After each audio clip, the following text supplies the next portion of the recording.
I'm going to talk a little bit about some more use cases, and Naresh explained sort of the what he's doing with it, and I'm going to kind of explain a little bit of the how it's done inside in terms of the details of the ASIC and the SoC that we've built in addition to the services.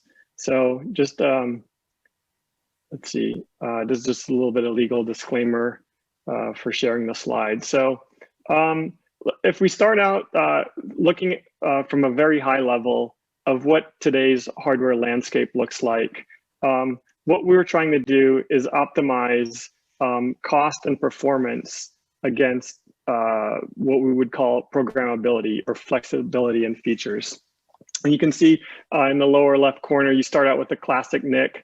This is your well-known network adapter. It provides basic Ethernet interfaces to the host. Some of them have some offload capability, like what's called stateless offload capability, TSO, RSS checksums. Some may be a little bit of statefulness with RDMA. But this is what you know today. Then there was a new class that started coming out 4 or 5 years ago called smart NICs or custom ASICs, where they provide that classic NIC functionality, but maybe offer a little bit more around offload.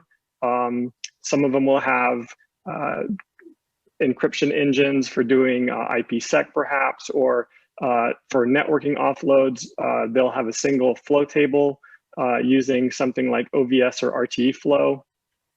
In these architectures, the data path acceleration is a combination of CPU cores and this single flow table lookup, where this single flow, this RTE flow or OVS offload flow lookup is the hammer, and every networking protocol is the nail.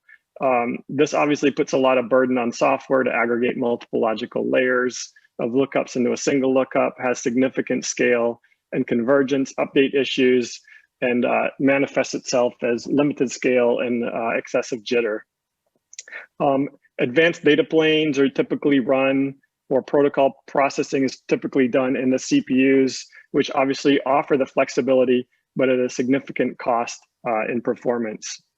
And if you remember what Naresh was talking about, when you start running things in CPUs, you're now bound by the performance available in the CPU to do domain-specific work, which I'll touch on. Next are the FPGAs. While offering very flexible logic and memory fabrics to lay out hardware pipelines, it's very limited in both breadth and depth in terms of the scale.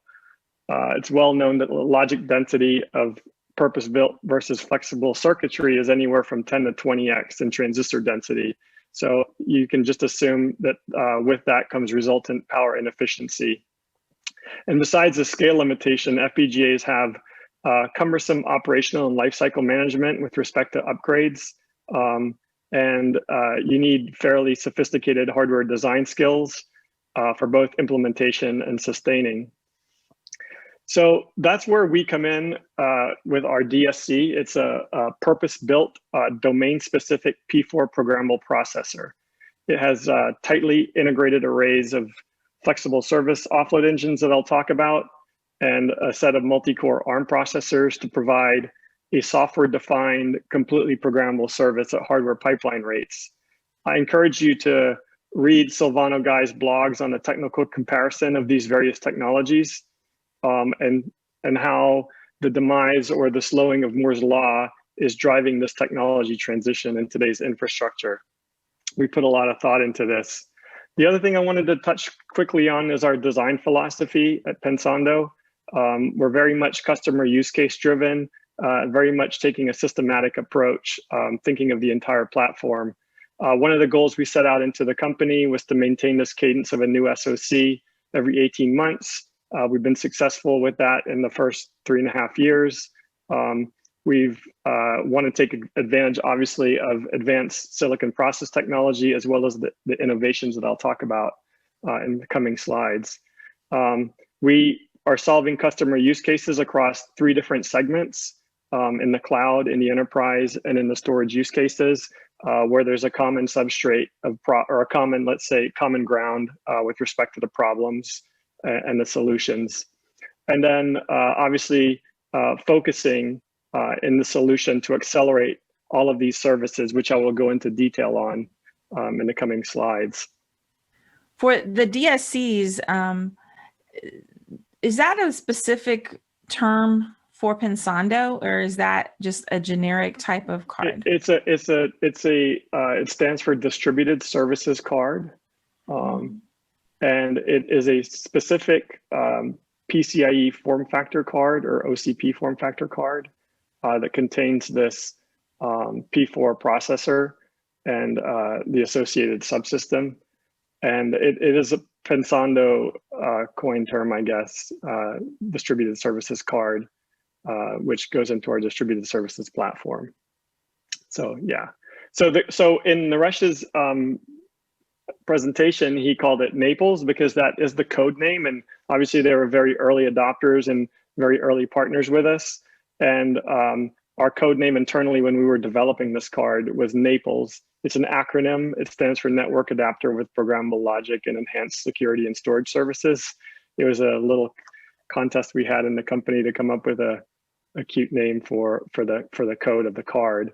So he referred to it as Naples, but it's basically the DSC, which comes in different versions, and I'll talk about that as well. But at the high level, this is what a DSC looks like. It's basically a single SoC chip or ASIC chip sitting on a PCIe form factor card with PCIe interfaces to connect to the host and Ethernet interfaces to connect to the network. And as traffic flows through from PCIe to the network, vice versa, or from network to network or PCIe to PCIe, we can apply transformations, whether those services are networking, storage, security, based on our independent high bandwidth pipelines. These pipelines, in terms of its capability, are very much domain specific. We have up to 32 stages. Each stage can do 4 match action table lookups. This allows us to have up to around 512 outstanding matches with 128 packet or processing threads going on in parallel. So very, very high bandwidth, very, very high parallelism. We can do, from a raw throughput perspective in terms of the pipeline's raw capacity, we can do 100 million packets per second. That's roughly 1 packet every machine, 8 machine clocks, and that's kind of gated by how fast the parsers can run. And we've extended this P4 to be able to do what we call DMA work queue semantics. So this allows us to have very, very high performance programmable DMA services that allow us to give PCIe services I'll talk about. We've also brought significant innovations to the P4 language, or to the P4 implementation, I should say, around the language. We've added the notion of run to completion actions. So this allows a programmer to trade off throughput for flexibility or more feature richness. We've extended tables to DRAM. So this allows for highly scalable table dimensions so that we can get into the millions or tens of millions of table entries, whether that's routing tables or translation tables or whatever tables are being called for in a particular protocol or processing. And we've added, last but not least, this notion of stateful table update. So P4, as it was defined, allowed for meters and counters, and that was pretty much the state that you had in processing. We've extended our pipelines to be able to handle stateful updates. So this allows for protocol offloading like RDMA, TCP, NVMe transport, TLS. When I say stateful, I mean specifically, for example, in a firewall, a stateful L4 firewall, you need to update TCP sequence numbers. You need to be able to track the FINs and the SYNs and handle the 3-way handshakes. And all of that state is maintained across packets. And that's very key to be able to doing some of these protocol offloads. We have brought this P4 to the standards body. There's work going on right now. We're within a P4 16 compiler reference framework. It's very important. because we're using the front end of the P416 compiler from p4.org. And we're working on the P4 NIC reference architecture definition so that we can have portable P4 programs, which is also very important. All of this flexibility and programmability in P4 basically results in hardware definition of speed. So we're talking about, for example, on a bump in the wire application, 3 microseconds of latency, 35 nanoseconds of jitter across flow sizes and flow scale. So you get this consistent performance as you would expect in hardware across both time and space, but you get the flexibility of being able to program it. And that's key. And last but not least, as I was saying earlier, I was comparing ourselves to an FPGA. We're in a very low power form factor so that we can fit into PCIe slots. And that power can be anywhere between 25 and 50 watts, depending on the speeds and feeds from 25 gig to 100 gig. So next, I'm going to talk now about the services specifically. So we have 4 categories of services, and I'm going to go through each one of them. The first is fundamental for the card, and it's the PCIe services. This allows Capri and Elba, if you recall on this chart here. I guess I didn't mention it. Capri is the name of a chip. I'll talk in quite detail about Capri and Elba, our next generation, in subsequent slides. But first, I'm just going to give you a high-level overview of the services that these chips provide.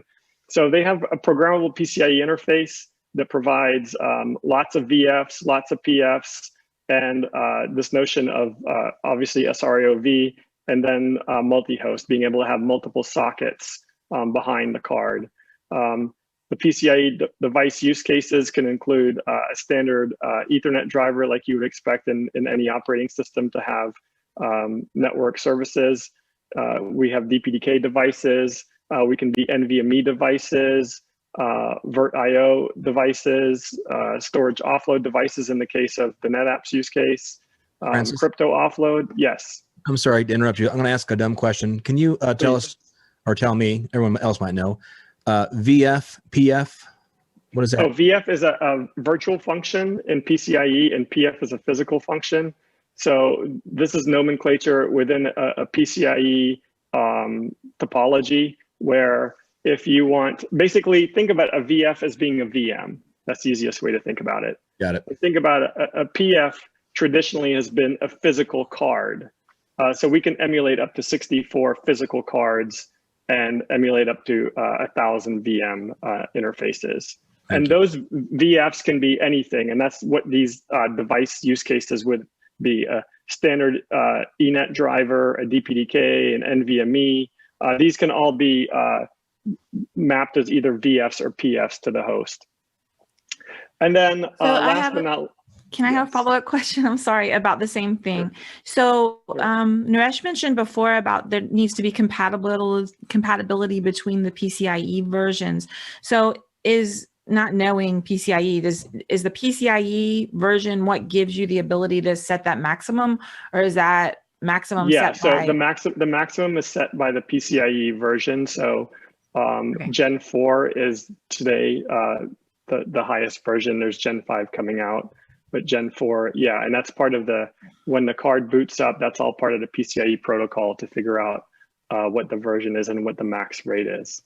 And so is there compatibility, and this might be too deep in the weeds. Yes, it is. No, it is. There's PCIe compatibility across all the generations, all the versions. Oh, okay. Excellent. Thank you. Francis, I have a question. I mean, I'm struggling with all of this. Well, first of all, I'm not a networking guy, so probably because of this. But actually, there is a huge amount of functionalities that your card can do, but actually, the standard average enterprise user can't take advantage of any of it. I mean, I need something on top. Yes, no, the standard enterprise users absolutely can take advantage of it. It's specifically around telemetry. That's an easy use case to take advantage of this card. And I'll go into that service. That's a service that's coming.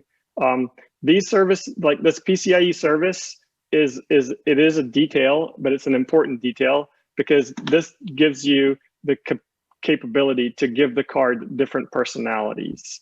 And so what I'm trying to do is go through all of our use cases, and to be able to, for example, be a storage offload device in the case of NetApps, our PCIe service had to be able to provide a offload device to BSD, for example. Yeah, to be able to. So you're telling us that your customers are not enterprises, so they will never, you will. No, never I didn't say that. No, I didn't say that. I said I'm giving you an example of why PCIe service is important, even in the enterprise use case. And the telemetry service, which I will cover in a couple more slides, would be that service as a minimum. But clearly, I need to be able to provide a standard Ethernet device for any enterprise customer to be able to use this card, right? Because that's how you provide networking to the host. So what I'm saying is that these PCIe services, which are exposed over this interface, this PCIe interface to the host, is fundamental, because if you can't expose the services over PCIe, the host can't use it. So it's important that your PCIe services are as flexible as the programmability of the card. They have to go hand in hand. That's the point I'm trying to make here. And Francis, yeah. So I have a question just related to that. So you have a lot of use cases there, and they're quite varied in what they are. So you've got crypto offload, storage offload, quite a lot of different things. Is there a risk that the card becomes not as good as, I don't know, a dedicated device that does one of those things? Well, as I was saying, that's a good question. And as I was saying, in our design philosophy, what we were trying to do is find what the common ground is across all of these. And the common ground across all of these is accelerated packet processing. And so it turns out that being able to satisfy all of these use cases is not that complicated, because it all relies on a fundamental packet processing paradigm, which is around P4. So it's a good question. Besides our PCIe services, we also provide networking services. And here I say highly scalable because we're talking about being able to handle millions of routes or millions of TEPs or hundreds of thousands of TEPs, millions of L4 stateful load balancer entries or firewall entries. So this is very much needed in a cloud environment, and so we wanted to be sure that we could scale into the millions without, again, affecting the latency. So I'm sure you know jitter is the variation in latency, and we didn't want to have cache misses and borrowing memory from the host or going to software processes in the host. We wanted everything to be done in the card at scale. But this just gives you a flavor of the types of networking services that we're capable of implementing through P4 on the card, and are in fact in some of the products we're offering right now. From a storage services, which may be a little bit more germane to this discussion, we can do storage at rest or storage in motion encryption. We have the ability to do compression, decompression. I think Naresh spoke through most of this. Data integrity in terms of being able to make sure we can put CRCs or checksums around the data as we move it up and down the PCIe bus or out onto the network. We have hashing for being able to do deduplication. We've added erasure coding for RAID. We have the capability to do NVMe virtualization. All the mechanisms in the SoC are there for either remote or local. The card is capable of then taking that NVMe and putting into a transport layer, whether that's TCP or RDMA.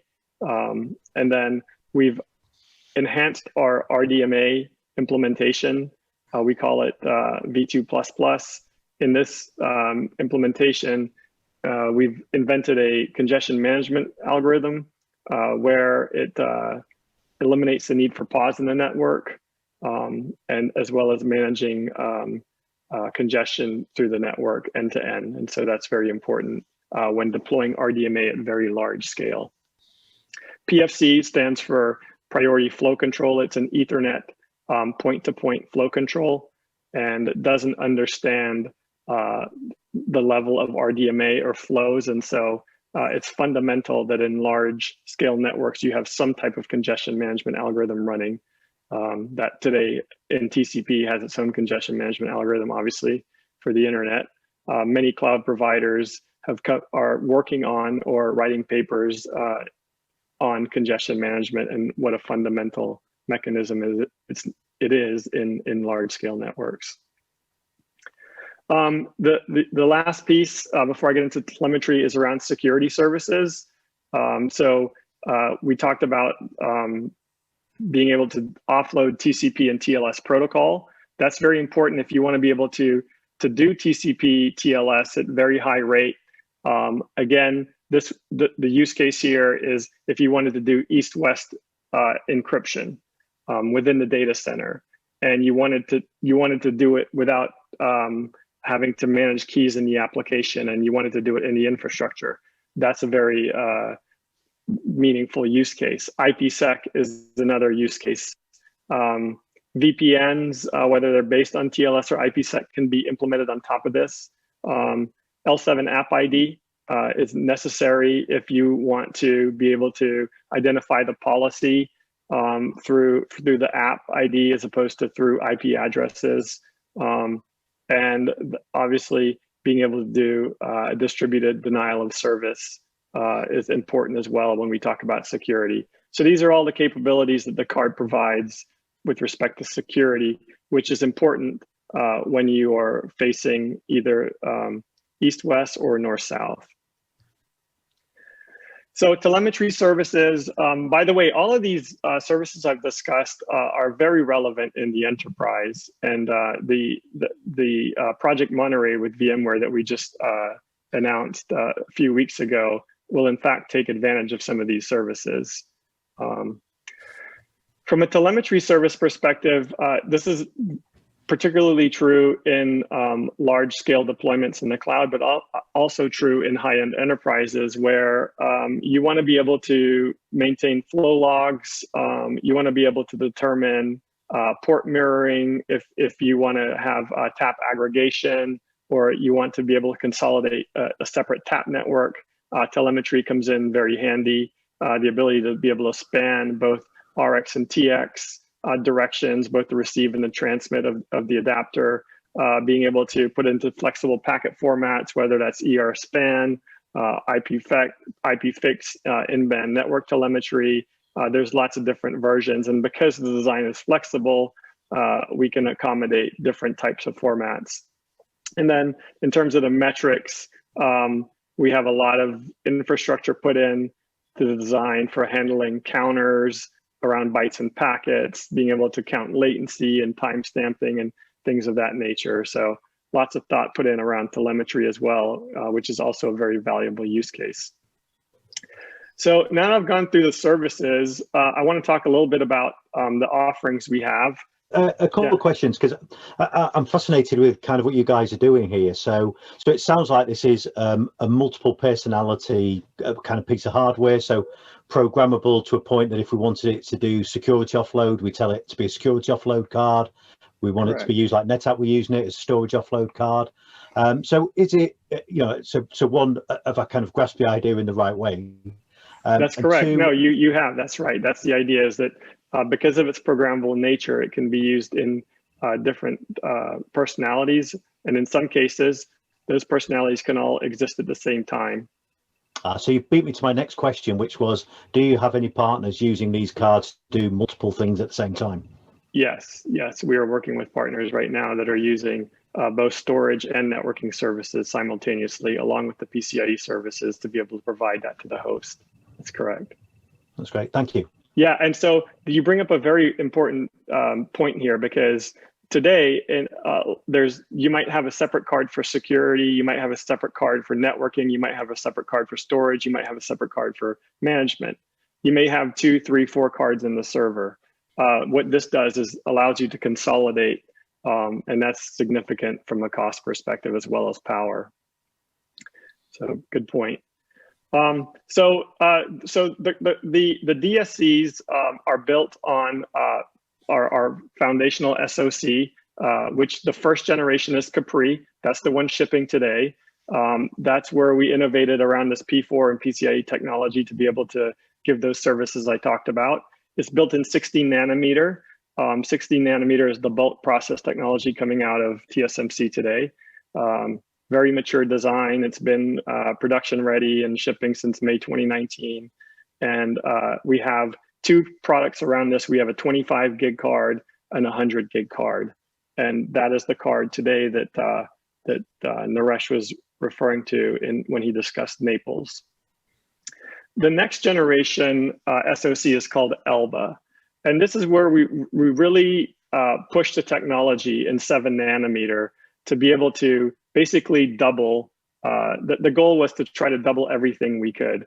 The Capri goal was to first try to get an order of magnitude in connections and packets per second and all the metrics used when you're measuring performance from this type of system. We wanted to get an order of magnitude over what can be done today in CPUs, in hypervisors, or in point appliances. And so in Capri, we achieved that. And where we wanted to go next is we wanted to be able to double on top of what we did on Capri. So we set these goals for us, and I'm happy to say that with Elba, which is we now have samples and prototypes. We have achieved these goals of what we set out to do. So very pleased with the Elba performance. Elba is a 200 gig E device. It's built around PAM4 SerDes.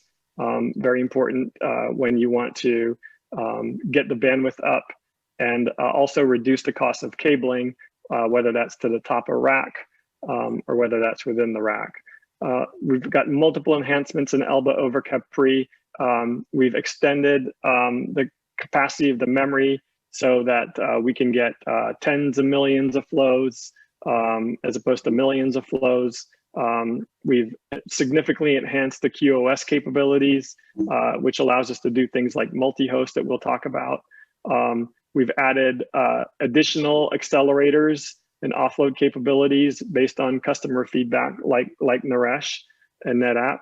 And we've enhanced our security features, and I'll go into the details of each one of these in terms of what we've been able to do. The nice thing is that it is backwards compatible with Capri from a software perspective. And since this card is basically a software programmable card, it's important that all the software that was developed for all the services on Capri would run on Elba. And so we've achieved that as well. Quick question, and it's maybe a little bit sort of hypothetical and forward looking, but this is a really interesting space, right? And the distributed computing model, I'm going to kind of call it, right? So taking things away from x86 processors that are, they generate a lot of heat, they take up a lot of space, they use a lot of power, and they don't scale particularly well anymore. So we're distributing services out. Do you see more of, so like what you're doing here in this place, and then combining that with other areas such as computational storage drives or other kind of compartmentalized specialist devices to build a more power efficient compute and data center? Basically what I'm thinking of is there's about 2% of the world's power goes to data centers at the moment. Electricity usage is about 2% across the world. And the big fight there is to get this to a more manageable place so we can still grow, because we still need more power compute, but we can't use more resources. So it's kind of, do you feel that's going this way? I do. I think to answer the first part of your question, there will be a trend. I think, you know, in technology, it's always full circle and the pendulum tends to shift. And, you know, There was a time when there was lots of coprocessors or hardware offload engines around the CPU. And then as we were able to integrate more and more, a lot of that functionality got subsumed by the CPU and got done in pure software as processor frequencies increased and process technology got better. And now we're seeing the pendulum start to shift again for lots of reasons, power being one of them. But also, if you just think about from an economics perspective, the cloud makes money by selling VMs, by selling CPUs. And so the more CPUs the less CPUs they need for infrastructure work, which is what we're providing here, the more CPUs they free up to be able to sell. And that's one point. Around the power, it is true that the higher the frequency, the more power you burn, the more of those things, the more power you'll have. So I would say it's not necessarily in the end game going to reduce the total power of the data center, but what it will definitely do is reduce the density, the power density. So within a rack, you can put more servers, for example, and what might have cost you 100 watts across 2 cards now costs you 50 watts in 1 card. And so from that perspective, you do absolutely reduce the power. But yes, I think the general trend is to be able to, is starting to shift away and distribute the work and not have it all aggregated within the CPU, which obviously calls for more cores, more frequency, higher frequency, things of that nature. Okay, so getting back, I just wanted to show you 2 pictures of Capri versus Elba. And really all I want you to take away from this is the consistency in the architecture. We haven't scratched our heads and said, maybe Capri wasn't the right thing, let's do something different. Elba is an evolution. I like to say Capri was the revolution and Elba is the evolution. And in Elba, what we did was we set out to not just take advantage of process technology in 7 nanometer, but also continue to innovate around where we think we bring value, which is in the programmable services of P4. So it's built on 7 nanometer process. Obviously, more transistors give you more engines and more services. Going to a new process technology, obviously, will give you a power benefit. Well, I shouldn't say obviously, but typically, traditionally, has given you some power benefit. We've taken advantage of that here as well as having advanced clock gating techniques and having voltage islands and things of that nature to be able to control the power, which is very important. But it also allows you to give you higher processor frequencies, as I was discussing earlier, which is important when you want to increase the performance of the design. From the perspective of the networking services, what we've done with Elba is we've basically doubled the performance in some cases of our application. We're running our P4 processors almost 2x, twice as fast as we did in Capri. We've created a lot of new instructions and improved our instruction set architecture for efficiencies that we've learned over Capri. So taking the lessons learned there. We've increased the number of P4 stages to be able to add more resources so that we can do even more over Capri, very important. And just here are some examples. I use the MPPS, which stands for millions of packets per second, just to kind of give you a sense of or order and change between what Capri does and what Elba can do. So these are examples of networking services that we've been able to accelerate in Elba, and the performance obviously will vary based on the application. And so that's why I'm listing multiple different types of applications here. We've also added more ARM cores. And the reason we added more ARM cores is we wanted to do things like offload the storage defined. So software defined storage is a stack that today runs on typically on the host at the client side. We would like to offload that into Elba, and to do that, you need a significant amount of processing threads and significant amount of memory. And so we increased the ARM cores from 4 to 16, which is obviously a 4x bump in processing threads for the purposes of being able to do this. Also being able to move more controller and infrastructure agents in a distributed services architecture. You have controllers that are coming in and programming these cards, and so you need agents or clients, if you will, or servers, however you want to think about it, that are running on these cards that are listening for updates to configuration or are pushing metrics and monitoring data back to the controllers for the user to be able to configure and maintain. Francis, the user in this case being the infrastructure. Yes, sorry. No, I'm sorry. Go ahead. Sorry. When will Elba be available? Elba will be available in April of 2022 and early Q2. Okay, thank you. Yep. Mm-hmm. But Francis, just on that, the improvements with the Elba architecture, would that be then a case if you're maintaining backwards compatibility with the Capri architecture? Does that mean customers could simply replace the cards and see 2 times, 3 times, 4 times increase in performance without depending on the operation? Yes, that's the idea. Yeah. Now, typically, because this is a card sold in a server, normally you would upgrade the servers, or you might, if depending on how you own the infrastructure and how you manage it, there's some operational logistics with that. But conceptually, the idea you have is the correct idea, which is we have these services and we have the software that we know has been running on Capri, and now we can just port it to Elba and we get this bump. That's the goal. Francis, I have a question here. Maybe this is a stupid question, but actually, so if I'm a storage vendor and I start using your solution massively, so offloading everything I can, okay, I'm after a while, I depend on your card for everything, right? Because if I remove the card, most of the APIs are not standard APIs in the Linux system. Or well, from an Ethernet networking perspective, it is standard.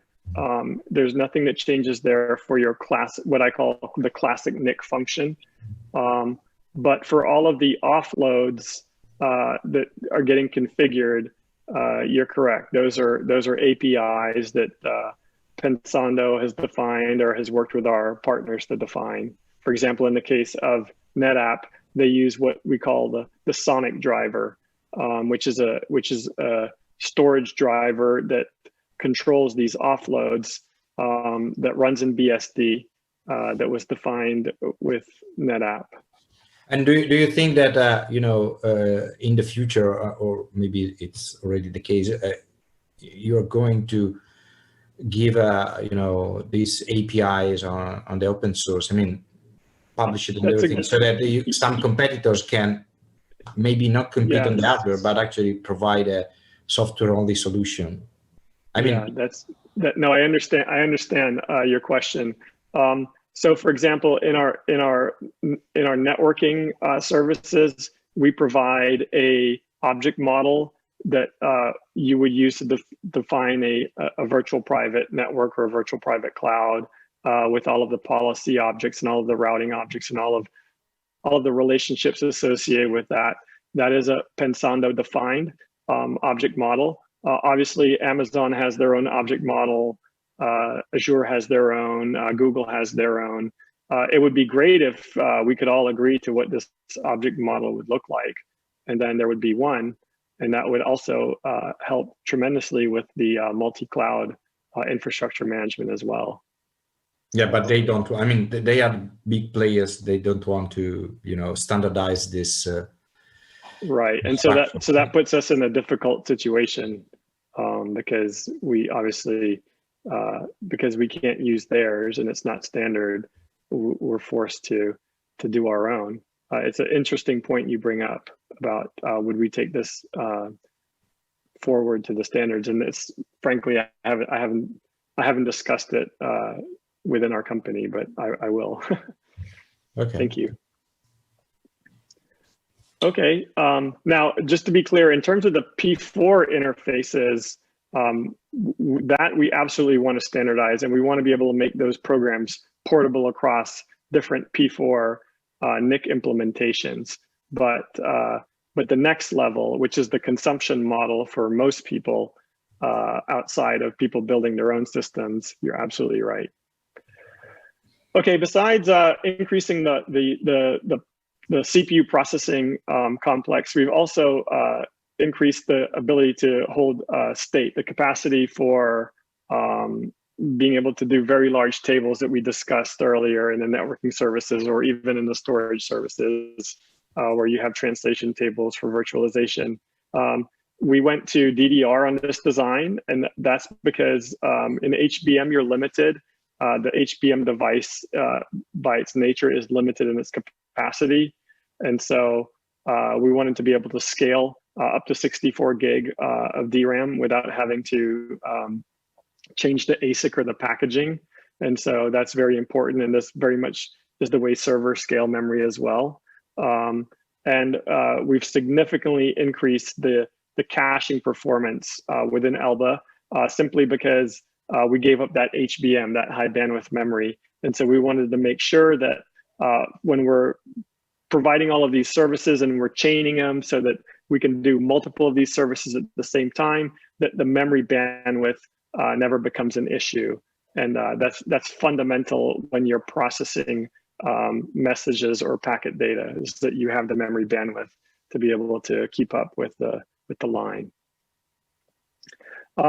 In terms of a storage offload, which is the NetApp use case that we discussed earlier, we've increased the compression ratio at 100 gigabits. So we've added deflate, gzip, gzip-6 in terms of the leveling for the compression algorithm. We still continue to support the LZ77, which is the Ross-Williams variant that we have in our design. It's a very efficient 100 gig implementation, and very much like LZOP. If you're familiar with LZOP, LZ77 is similar to that. So we've increased our compression ratio, which brings value, obviously, to storage providers. And we've added this Reed-Solomon erasure coding offload for RAID. So did some storage offload upgrades. We also did some security upgrades.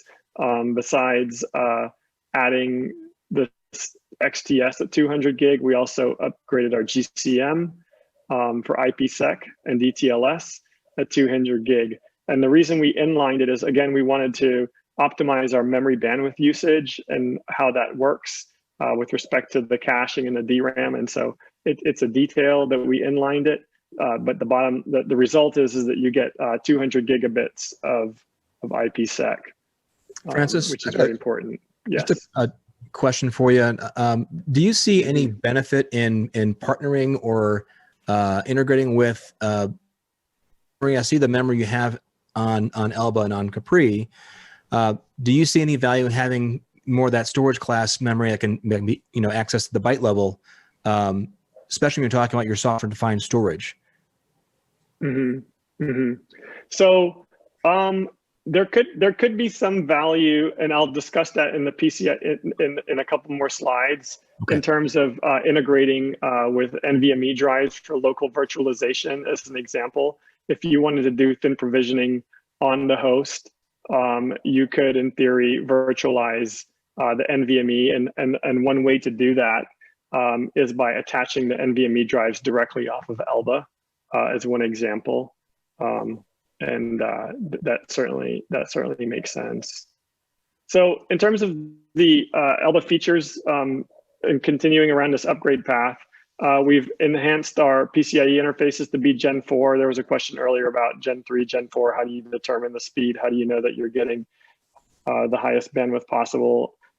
So Gen 4 is the latest generation of PCIe. This gives us up to 400 gigabits per second of connectivity to the server. Or we can bifurcate those lanes and use 16 for an endpoint and 16 for a root complex. And I'll explain that to you in a second. But the biggest thing we've done in Elba is really thought through how we do multi-host. And in multi-host, the idea is, as this picture is showing, you have multiple hosts, excuse me, connected to Elba, where Elba is providing each host an independent network interface or an independent service. And what we're sharing is the actual Ethernet bandwidth.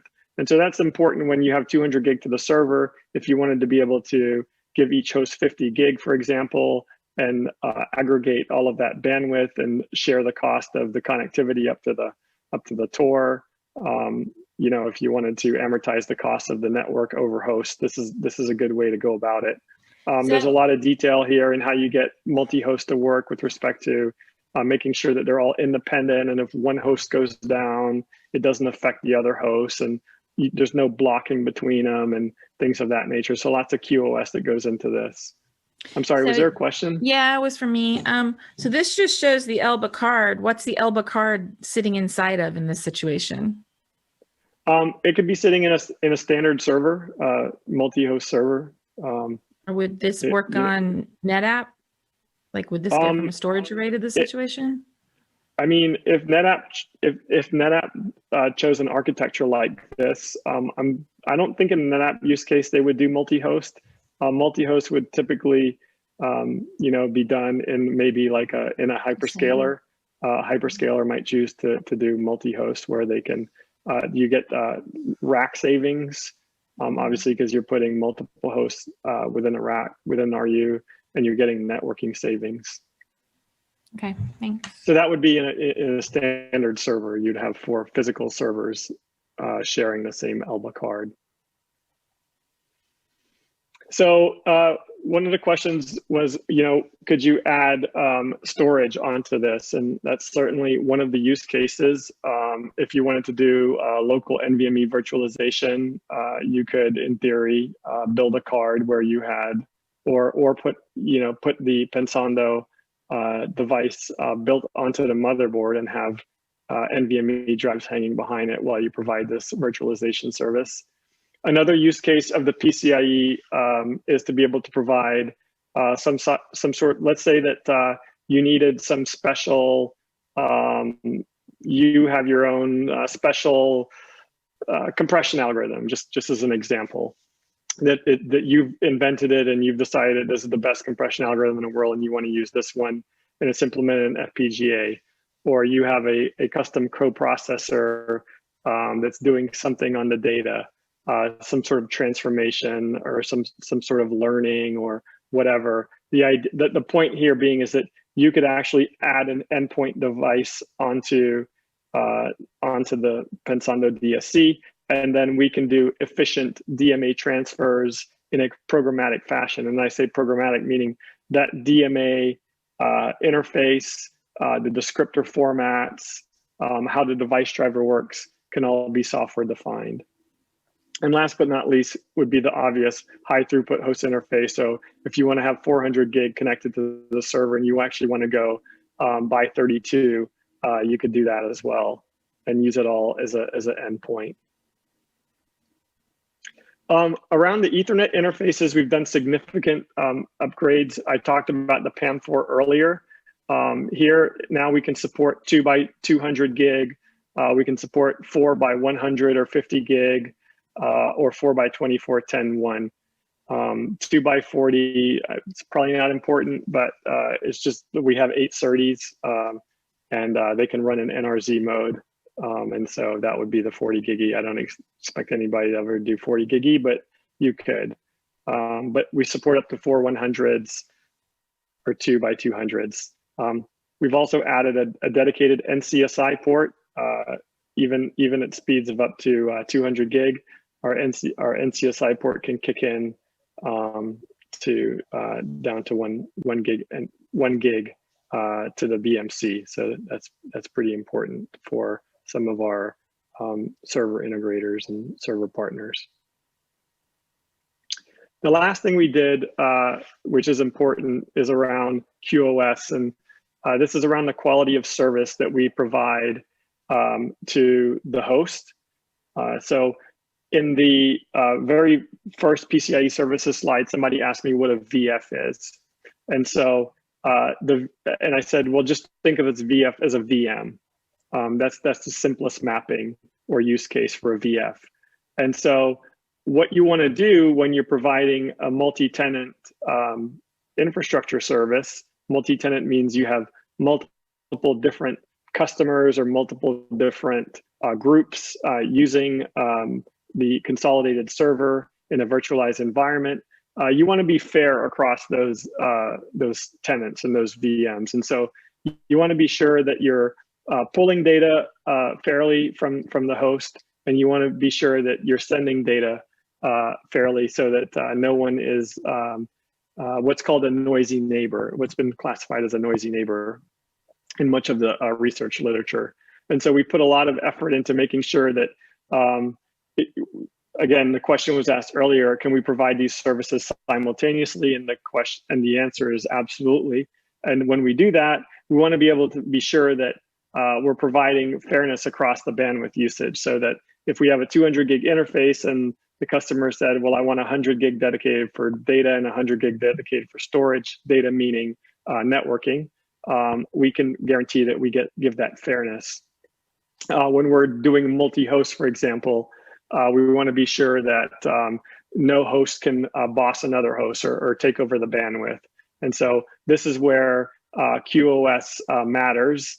This is where we've also done quite a bit of innovation within the Pensando design to be sure that we can prioritize correctly when we've defined particular classes of services, low latency, especially around storage, that we can put those in different queues and different buckets for the purposes of rate limiting and shaping and scheduling and things of these natures that actually matter in the network, especially at a very large scale.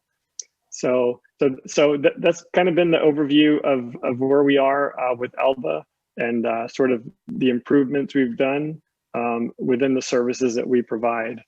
And I'll stop here and take. Okay, one more thing I wanted to do is just give you, like I said, this card will be available in the second quarter of 2021. And so just give you a little idea of what the cards are. We're building a 2x200. This will be using Gen 4, obviously, with QSFP56 connectors, given that it's PAM4. This is the very, very high performance card. Clearly, this card could be used to connect a server to Ethernet interfaces within the operating system and provide all the services we talked about, or it could be used as a bump in the wire, providing networking services inline, depending on the use case. We have a 50 gig card version, which is a little bit lower speed, lower power, different form factor with respect to PCIe. And then we have a 25 gig version of the card as well. So you partner with some big vendors like NetApp and VMware. Where else is your customer base? Are you seeing it like in colo service providers or like where? So we have like I said in the beginning, we have several classes of customers. We do have Equinix as a customer working in the colo, clearly. We've got a couple large cloud customers that we're working with. And obviously in the enterprise and our go-to-market has been through HPE, who we're tightly partnered with as well. We talked through the multiple personalities and that you could use one, another, or a combination of them. Can I change that in the field? In theory, yes. In theory, you can. In practice, that's an operational sort of lifecycle management issue. I guess what I didn't talk about here in this presentation at all, because it was very much hardware centric. very much around the details of the card, but we have what's called the PSM, the Pensando Policy Services Manager, which is a distributed system built around a controller that manages a cluster of these cards. And through that controller would be how the operator of the network would give this card its personality or its functionality, its configuration, getting back its status and used for monitoring, things of this nature. And that's basically a single pane of glass in terms of the management infrastructure for thousands of these cards at once. And you would go through that mechanism to upgrade the cards or to be able to change its personality, if you will. In theory, it's very possible. In practice, I think it would be less likely in practice that you would change its personality on the fly, but you absolutely could. I mean, you could imagine today this rack is doing storage, and in a month it's doing compute. And when it's doing storage, I need X amount of services, and when it's doing compute, I need different networking services, for example. So in theory, it's possible, but in practice, it's probably less likely. What's more likely is that you have these services running concurrently. So as the packet leaves the host, it may go through a series of networking transformations. If you're running virtual networking and you need to do an overlay, underlay encapsulation, apply some kind of security policy on it, and then put it in a storage transport. You could imagine that. And you could imagine leaving the host, wanting to go through a networking service, wanting to go through a storage service, and then wanting to encrypt the packet before it goes to the storage backend. Those kinds of things, and that pipeline definition is very flexible, and I would expect that to be the level at which you would get the personalities, if you will. Okay, and then just one more follow-up as well. Sure. If I wanted to scale out or architect for single point of failure, could I use multiple cards in a single host, or yes, sort of we do support that. Yep, absolutely. Mm-hmm. Okay, the possibilities are endless. My mind needs more time to wrap this, but yeah, that's great. Thank you.